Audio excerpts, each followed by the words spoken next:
So Madison becomes president in 1808, and he recognizes that the embargo doesn't work, but is still having problems with Britain, right? Which ends up resulting in the War of 1812, right? And the War of 1812 is often seen as the real war for independence, the war in which America's really sort of staked their claim to be an independent nation, and it paved the way for a Jacksonian presidency.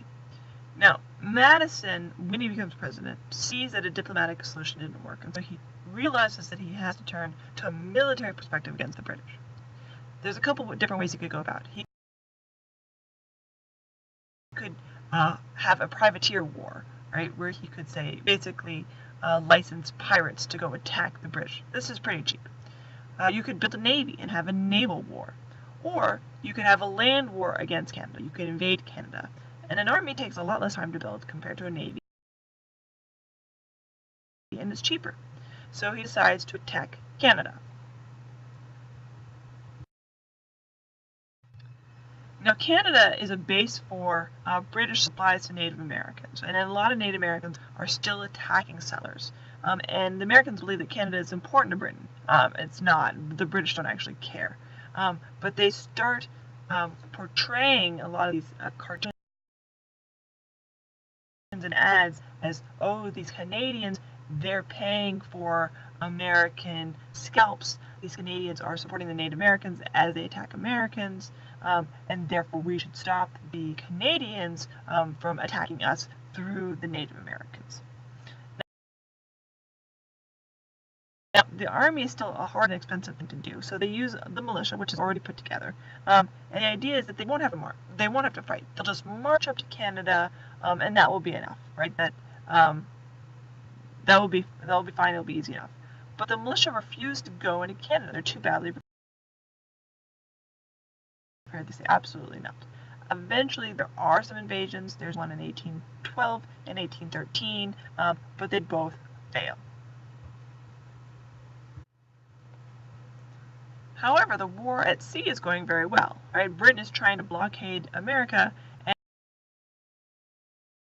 and in return, America is doing these hit-and-run tactics against the British ships, right? And even in ship-to-ship, right? One ship versus one ship, the Americans are winning. The USS Constitution, that gets its nickname Old Ironside, is in one of these skirmishes, which is shocking to Britain, who's so used to winning. So Congress decides to give the Navy more money because they're doing well. And the British start to develop smaller ships to compete with the American ships that are a little bit faster. The War of 1812 was also aided in part by Napoleon. The Britain is still also fighting the French. In 1812, Napoleon invaded Russia and lost 90% of his army. In 1813, Napoleon lost battles in Germany. In 1814, Napoleon loses at Waterloo in Belgium, and he sort of gives up at that point and goes into exile. So in 1814, Britain finally has troops again, right? The British troops then start attacking American land, right? So the British troops come into New York, D.C. That's where you get the attack on D.C. and the Star-Spangled Banner is from the Battle of Fort McHenry, New Orleans, and now it's a defensive struggle, right? Now the Americans are on the defensive. In 1814, Britain captured D.C., they occupied and burned down the White House as a sort of retaliation for Americans' attack on Canada. The British soldiers have dinner in the White House and then burn it when they leave. Now, Dolley Madison was able to save some valuables before they arrived, but this really hurts morale. And the British moved on to Baltimore for Fort McHenry. It's a very minor battle, but inspired Francis Scott Key's Star-Spangled Banner, and then the British leave the Chesapeake.